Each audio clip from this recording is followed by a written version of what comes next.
Tracy, I'm sure I gave you $500,000. What on earth are you talking about?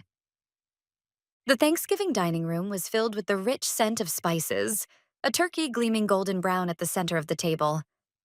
I was thanking my Aunt Sandra for the bicycle she had supposedly given me as a gift. She stared at me with a deeply puzzled expression and replied, I didn't give you any bicycle. At the moment she said that, holding a fine crystal wine glass in her hand, I heard a sound in my ears, as if something had irreparably shattered. I gently set down the silver fork I was holding and met my aunt's unwavering gaze. $500,000? Yes. You travel all over the world for work, don't you? That's why I gave you money instead of some object. I transferred it to your account. With that amount, you could easily buy a top-of-the-line Mercedes Benz. Before she had even finished speaking, my younger sister Emma, who was sitting across from me, began coughing violently. The coffee she had been drinking splashed onto her pristine white silk dress, but she didn't even try to wipe it off. She was staring at our aunt in shock. The hand of my mother, Kathy Irving, who was seated beside her, was trembling slightly as well.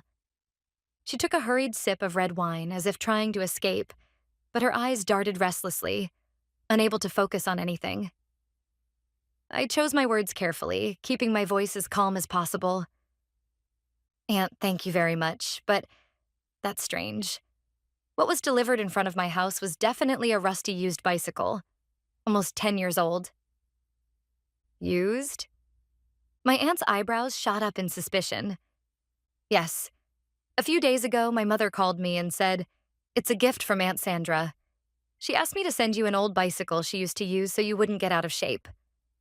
Right now, what's sitting in the bike parking area of my apartment is that old fitness bike. The chain is off and the basket is bent. Silence spread across the dining table.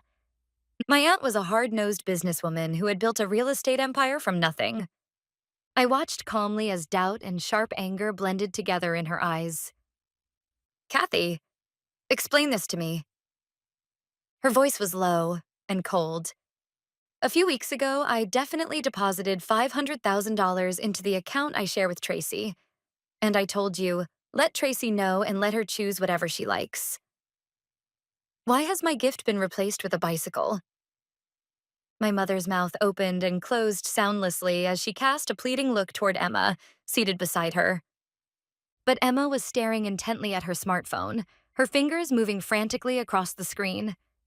It was as if she were desperately trying to erase something of hers from existence right then and there.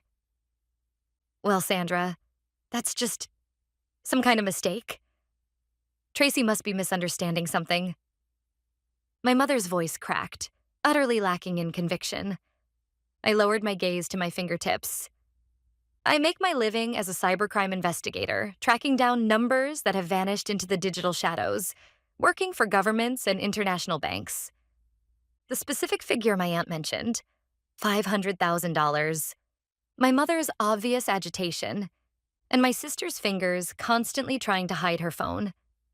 My professional instincts were quietly, but powerfully, telling me the truth. Beneath this lavish Thanksgiving dinner lay a nauseating betrayal, carried out by my own flesh and blood. My consciousness drifted back 10 days earlier. It was on a Monday in November, with a cold winter wind blowing outside. My office, my workplace, was wrapped as usual in a sterile, inorganic silence. I was deeply focused on analyzing a complex international money laundering scheme spread across multiple monitors. That silence was broken by the dull vibration of my smartphone. The name on the screen was my sister's, Emma. Hey, Tracy, about Thanksgiving this year. Her voice coming through the speaker sounded oddly buoyant, unnaturally cheerful. You said you've got tons of work piled up, right? So you don't have to push yourself to come back here for Thanksgiving this year. Mom also said this is an important time for Tracy's career, so we should let her rest. Plane tickets are expensive anyway. Use that money for yourself. I took my fingers off the keyboard. It was the first time in my life Emma had ever worried about my job. For 33 years, she had never once spent time or consideration on anyone but herself. I can adjust my schedule. I'll talk to Aunt Sandra directly. No, she's apparently super busy right now. Anyway, that's how it is. We'll handle things here, so you just relax over there. Okay? Love you. The call ended abruptly. For a while, I stared at the darkened screen. Each of her words lingered in my mind like the kind of inconsistent data I deal with at work, leaving behind a quiet but persistent dissonance. The very next day, a large delivery truck pulled up in front of my apartment building. Miss Tracy Irving, correct? This delivery is from Ms. Kathy Irving. A gift from my mother? Feeling uneasy, I went to receive it. And what was placed in front of me was not a gift box, but a bicycle. No, calling it a bicycle felt far too generous. It looked like a piece of junk salvaged straight from a landfill. The entire frame was covered in stubborn rust. The handlebars were warped. The chain had completely come off, the front basket was dented in multiple places, and the tires were flat, crushed beyond hope. Attached to the base of the handlebars was a card, written in my mother's handwriting. To Tracy, Aunt Sandra has been worried about your health since you sit all day, so she decided to give you a bicycle she used to love. It's a bit old, but it should be enough to get your body moving, don't you think? Don't waste your aunt's kindness. Use it gratefully. I stopped just short of touching the rusted metal. My aunt is an extremely strict woman, but she also values only the very highest quality. Would she really give her niece a bicycle so decrepit it felt downright dangerous, all for my health? And then there was Emma's almost obsessive insistence that I not come home. A quiet but inextinguishable flame of suspicion ignited inside me. I immediately rebooked the earliest available flight and began preparing to return to my parents' house. To see with my own eyes what they were trying to hide. On the plane, I checked my sister Emma's Instagram. Her account, boasting over 100,000 followers as an influencer selling a luxury lifestyle, was overflowing with dazzling lies. One photo in particular caught my attention. The background was an upscale residential neighborhood. Front and center sat a pristine white Mercedes Benz G-Class, so new I could almost smell the leather. Emma was leaning casually against the hood, a champagne flute in hand, wearing a smile as radiant as it was triumphant. The caption read, "The best reward for myself. Hard work never betrays you. Hash Mercedes Benz, hash class, hash luxury life, hash gift to myself." After landing at the airport, I hurried toward my childhood home in a rental car. The moment I parked in front of the house, the first thing that leapt into my sight was that white car, sitting proudly in front of the garage. I took a deep breath and got out. Before I even opened the front door, I heard laughter from inside. My mother's voice in Emma's light excited giggles. When I knocked, the laughter stopped abruptly. After a few seconds of silence, I heard the sound of the lock turning. "Oh, Tracy? Why are you—" My mother's face, when she opened the door, wasn't colored by surprise so much as pure fear. But she quickly covered it with a strained smile. "I heard from Emma that you were too busy with work to come back. Your father's on a sudden business trip today, too. But, well, welcome home." She hugged me. Her sweater smelled of expensive perfume, yet her arms were faintly trembling, and there was not the slightest warmth of genuine welcome in them.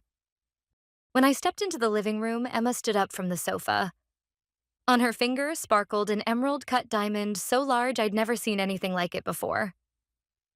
"So you came after all. Weren't you supposed to be busy?" Her eyes seemed desperately to be searching for the truth behind my arrival. I pushed myself a bit. I also wanted to thank Aunt Sandra directly for her gift. Emma's face stiffened ever so slightly. "Oh, that bicycle. Aunt Sandra really is worried about your health, but she's coming later today and we have so much to catch up on. So let's not bring that up, okay?" Just then, a man emerged from the kitchen. Perfectly styled hair, a confident posture, a suit that fits too well. Emma's fiancé, Ryan Fisher. "Nice to meet you, Tracy. I've heard all about you from Emma. A cybersecurity expert, right? I'm in the investment world myself, so maybe we'll have a chance to talk business someday." He extended his right hand with a polished smile. "And that beautiful Mercedes outside. Whose is it?" When I asked casually, the atmosphere in the room shifted instantly. Emma answered as if shot from a spring. Oh, that's Ryan's. His work as an investment consultant is going incredibly well right now. He bought the latest model brand new as an investment in himself. Isn't it amazing? Well, actually, Emma deserves half the credit. She's been doing great with her influencer sponsorships, and as an engagement gift, she put down a pretty substantial down payment. Honestly, it's a car far too good for me. Ryan looked slightly bashful, but clearly proud of her. I see. That really is wonderful. To be able to exchange such incredible gifts with each other? What an ideal relationship, I said, never letting my smile fade. My mother pretended to busy herself with dinner preparations, carefully avoiding eye contact with me. On the sideboard, I noticed a wedding brochure for Emma's upcoming ceremony, tossed there carelessly. A top-tier luxury hotel in New York, 300 guests, a custom-made wedding dress. In my mind, every single detail converted neatly into one number: $500,000. Tracy, don't just stand there. Come on, your aunt will be here any minute now. Why don't you get changed? That plain outfit of yours will ruin Thanksgiving. My mother said this coldly, brushing imaginary raindrops off my clothes. I went upstairs to the guest room and set down my bag. The face staring back at me in the mirror was surprisingly calm. From downstairs came cheerful laughter once again, followed by the pop of an expensive champagne cork. The $500,000. The rusted bicycle was delivered to my door, and the pristine white Mercedes sitting proudly in the garage. Every piece of the puzzle had already clicked perfectly into place in my mind. When dinner was ready, the doorbell rang. Aunt Sandra stood at the entrance. She wore a deep navy silk dress and a strand of large pearls around her neck. She looked more dignified than anyone else in the room. Tracy, I'm so glad you came home. It makes me truly happy to see your face. She hugged me, gently yet with unmistakable strength. For just a moment, something icy deep in my chest nearly melted at the warmth of her arms. She wasn't involved in this hypocrisy-filled scheme. That certainty only hardened my resolve. My aunt took a seat at the head of the table, with my mother Kathy on one side and Ryan, Emma's fiancé, on the other. Across from me sat Emma, fiddling with the latest iPhone while ostentatiously flashing the diamond on her engagement ring. Dinner proceeded smoothly, on the surface. Emma rattled on about her rapidly growing follower count and her extravagant wedding plans for next year. Ryan spoke modestly about his business ventures. My mother watched the two of them with dazzled, almost proud eyes, occasionally turning to me to offer barbed advice like, "You should polish yourself a bit more too, Tracy." And then, just as my aunt picked up a sharp knife to carve the turkey, I decided it was time to drop the bomb I had prepared. By the way, Aunt Sandra, please allow me to thank you properly. My voice was calmer and clearer than I had expected. Thank you so much for the bicycle. I'll be sure to take good care of it. In that instant, the knife struck the plate with a sharp clang that echoed through the room. My aunt froze mid-motion and slowly lifted her head. Her eyes wavered with deep confusion and an unnamed sense of dread. A bicycle? Tracy, what are you talking about? Her voice was low, heavy with bewilderment. What I gave you was $500,000. How does that turn into a bicycle? The moment those words fell, Emma, sitting across from me, violently spit out the coffee she had been drinking. What are you? Her face flushed red as she choked, her eyes wide with terror. Beside her, my mother dropped her fork. It clattered uselessly against the fine porcelain. I tilted my head deliberately and looked at my aunt. But Aunt Sandra, what arrived at my apartment was an old, rust-covered used fitness bike, one you were said to have used yourself. Mom handed it to me, saying, "It's a gift from your aunt, worried about your health." What did you say? I could see the color draining rapidly from my aunt's face. She slowly placed the knife down on the table, her gaze piercing straight through my trembling mother. Kathy, why has my gift been swapped for something like that? Well, Sandra, it's just some kind of mix-up. You know, today is Thanksgiving. Let's not get caught up in little details. Little details? My aunt's voice sliced through the room like a blade of ice. $500,000 disappearing, and my niece receiving a piece of junk instead. That is a little detail to you? At that moment, Ryan, who had remained silent, finally spoke. Now, Aunt Sandra. This must be some kind of clerical error. I'll contact the bank tomorrow. For now, let's just enjoy this wonderful meal. No, Ryan, that won't be necessary. I reached into my bag, took out a thick file of documents, and placed it squarely on the table. Whether it was a mistake or not, we can confirm that right here, right now. Aunt Sandra, to be honest, over the past few days, there was something I simply couldn't shake, so I did a bit of my own investigation. I stood up and opened my tablet. I watched with cold satisfaction as my mother's and Emma's faces drained of color in the glow of the screen. This was where my real work, as a professional, began. Tracy, what is all this? Aunt Sandra stared sharply at the display. Aunt Sandra, this is where your $500,000 went. I tapped the screen. Bank transaction records appeared. November 14th, 2025. You did, in fact, deposit $500,000 into my account. But just 20 hours later, at 10 a.m. on November 15th, nearly the entire amount, $499,800, was wired to an external account. And the recipient's name is, sitting right there at this table, Emma Irving. What? Ryan, seated next to her, looked at Emma in shock. Emma, what is this supposed to mean? That Mercedes and the wedding funds? You told me those were proof of your success as an influencer? You said you bought everything with legitimate earnings. Emma went pale, trembling as she dropped her gaze, unable to meet his eyes. Ryan, it seems you were just another one of the people she deceived, I said coldly, advancing to the next slide. Emma, you sold out Aunt Sandra's trust and mine for your own luxury and for a wedding meant only to satisfy your vanity. You even dragged your completely unsuspecting fiancé into your lies, forcing him to play along with the illusion of a successful woman. Take a look at this Mercedes purchase contract. The registered owner is Emma Irving, and every single payment came from the stolen $500,000 taken from my account. Ryan, you were led to believe she bought it with her own money and ended up marching along in her personal parade of vanity. No, this can't be real. Ryan collapsed weakly back into his chair. Emma's face twisted as she stood up abruptly. Stop it. This is all fabricated. Anyone could forge something like this. Tracy, you're trying to frame me. Fabricated? Unfortunately for you, these are official logs extracted directly from the bank's mainframe, complete with encrypted authentication signatures. Once I begin a serious investigation, there are no numbers in this world I can't reach. I continued, and this is the power of attorney that made the transfer possible. It was submitted to the bank without my knowledge. With it, Kathy Irving, my own mother, was granted full control over my account. Please look at the signature at the bottom.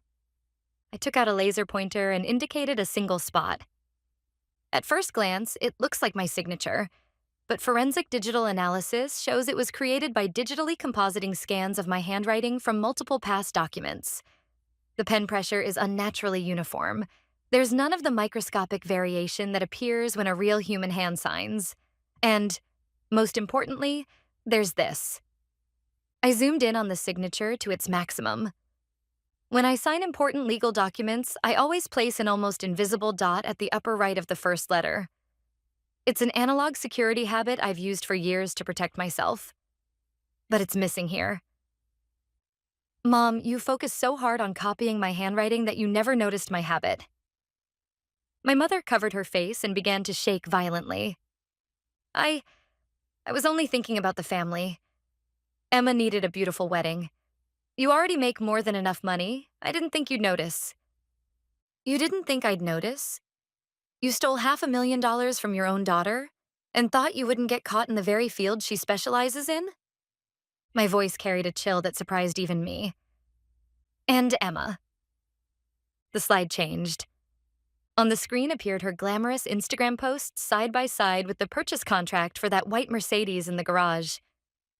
That car you bragged about online as a reward for yourself. I checked the VIN. It was purchased in full, in cash, the day after Aunt Sandra transferred the money to me. Hard work never betrays you, was it? Well, the effort you put into stealing someone else's money was certainly first rate. Stop it, Tracy, don't talk like that. Emma screamed and burst into tears. But those tears weren't remorse. They were the shrieks of pure self-love, of someone watching her glittering world collapse. The wedding venue deposit, $150,000. The custom dress, $30,000. The prefabricated luxury resort trip in Fiji, $20,000. All paid for with the money Aunt Sandra gave me. Isn't that right? Silence fell over the room again, but this was nothing like the false calm from before. It was heavy, suffocating, with nowhere to escape. My aunt slowly stood up.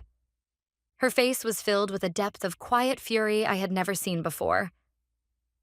Kathy, and Emma, you didn't just sell my trust. You sold this family's very soul. With trembling hands, she took out her smartphone and dialed a number. Police? Yes, I'd like to report a serious case of financial fraud. The amount involved is $500,000. The location is my residence. The perpetrators are sitting at this very table. Aunt Sandra, are you serious? I'm your niece. Calling the police, this has to be a joke, right? Emma pleaded in a shaking voice. This is no joke at all. My aunt never once met Emma's eyes. I built this wealth through legitimate business, she said calmly. And I gave a gift worthy of my beloved niece. To steal it, lie to me, and treat me like a fool. This goes far beyond anything that can be excused by the word family. At that moment, Ryan, who had remained silent until now, scraped his chair loudly as he stood up. Ryan, where are you going? Emma tried to grab his sleeve, but he shook her off as if she were something filthy. Don't touch me. You make me sick. Ryan's voice was low, trembling slightly with rage. You told me you'd made a fortune through influencer sponsorships, that you wanted a wedding worthy of your success, that you wanted to pick me up in a top-of-the-line Mercedes. I was proud of your ambition, of the woman you claimed to be. But to think all of it was paid for with money stolen from your own sister. Were you trying to destroy my career too? No, Ryan. I just wanted you to see the best version of me. The best version of yourself? Being a thief is never the best. Spitting out those words, Ryan grabbed his coat from the closet and headed straight for the front door without looking back even once. This engagement is over. As of this moment, never appear in front of me again. The front door slammed shut with a deep, heavy thud. It was the sound of Emma's most cherished dream, her perfect lifestyle, collapsing beyond repair. Ah!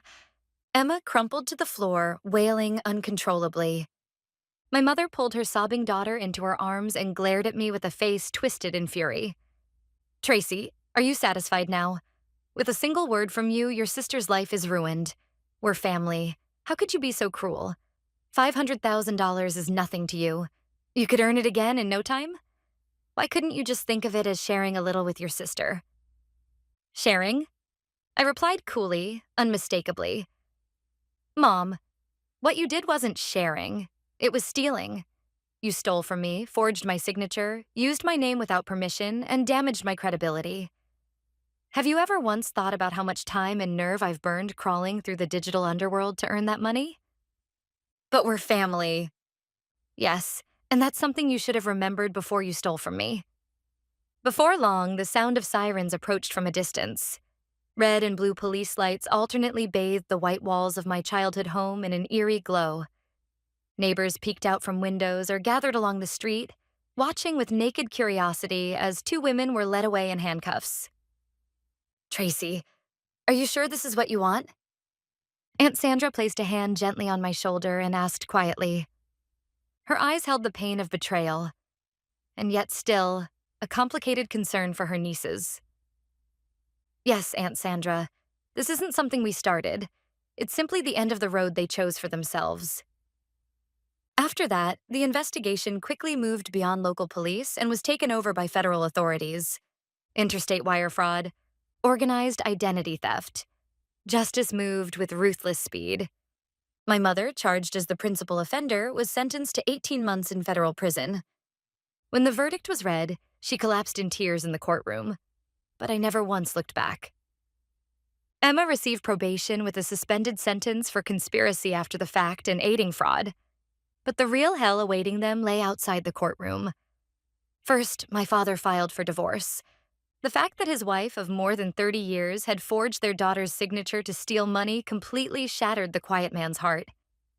Then, Emma's perfect world vanished from the digital sea. The followers she had adored on social media turned into the cruelest critics the moment the scandal broke. Her beloved Mercedes, her lavish wedding plans, everything was exposed as having been paid for with money stolen from her sister. Her accounts were flooded daily with vicious abuse. Her career as an influencer collapsed entirely, to the point where she could no longer even walk down the street. Several months later, when I visited my aunt, she handed me an envelope. "This is a rightful gift.